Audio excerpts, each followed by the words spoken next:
unlike anything we've seen in modern times. An assault on the citadel of liberty, the Capitol itself. An assault on the people's representatives and the Capitol Hill Police, sworn to protect them, and the public servants who work at the heart of our republic. An assault on the rule of law like few times we've ever seen it. An assault on the most sacred of American undertakings, the doing of the people's business. Let me be very clear. The scenes of chaos at the Capitol do not reflect a true America, do not represent who we are. What we're seeing are a small number of extremists dedicated to lawlessness. This is not dissent, it's disorder, it's chaos, it borders on sedition, and it must end now. I call on this mob to pull back and allow the work of democracy to go forward. You've heard me say before in different contexts, the words of a president matter, no matter how good or bad that president is. At their best, the words of a president can inspire. At their worst, they can incite. And therefore, I call on President Trump to go on national television now. Nice. To fulfill his oath and defend the Constitution and demand an end to this siege. To storm the Capitol, to smash windows, to occupy offices, the floor of the United States Senate, rummaging through desks, on the Capitol, on the House of Representatives, threatening the safety of duly elected officials. It's not protest, it's insurrection. The world's watching. Like so many other Americans, I am genuinely shocked and saddened that our nation, so long the beacon of light and hope for democracy, has come to such a dark moment. Through war and strife, America's endured much. And we will endure here, and we will prevail again, and will prevail now.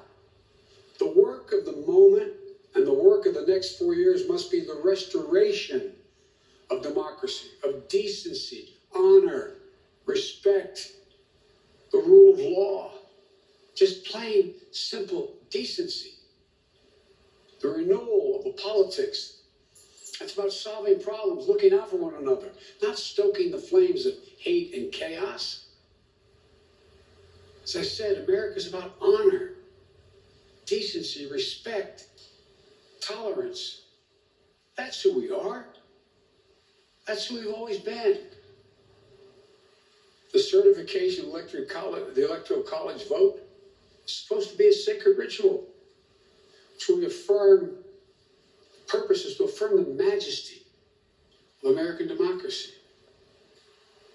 But today's reminder, a painful one, that democracy is fragile, and to preserve it requires people of goodwill, leaders of the courage to stand up, who are devoted not to the pursuit of power,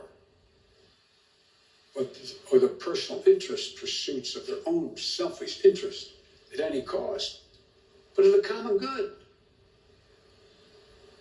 Think what our children watching television are thinking. Think what the rest of the world is looking at. For nearly 2.5 centuries, we, the people, in search of a more perfect union, have kept our eyes on that common good. America is so much better than what we see today. Watching the scenes from the Capitol, I was reminded as I prepared other speeches in the past, I was reminded of words of Abraham Lincoln in his annual message to Congress, whose work has today been interrupted by chaos. Here's what Lincoln said. He said, "We shall nobly save or merely lose the last best hope on earth."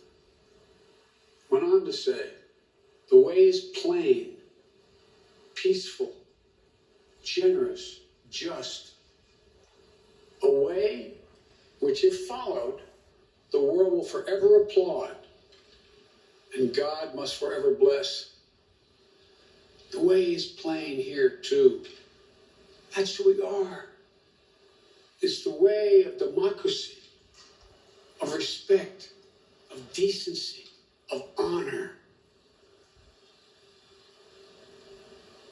and commitment as patriots to this nation. Notwithstanding what I saw today, and we're seeing today, I remain optimistic about the incredible opportunities. There has never been anything we can't do when we do it together. And this God-awful display today is bringing home to every Republican and Democrat and Independent in the nation that we must step up. This is the United States of America. There's never, ever, ever, ever, ever been a thing we've tried to do that we've done it together. We've not been able to do it. So, President Trump, step up. May God bless America. May God protect our troops and all those folks at the Capitol who are trying to preserve order. Thank you, and I'm sorry to have kept you waiting.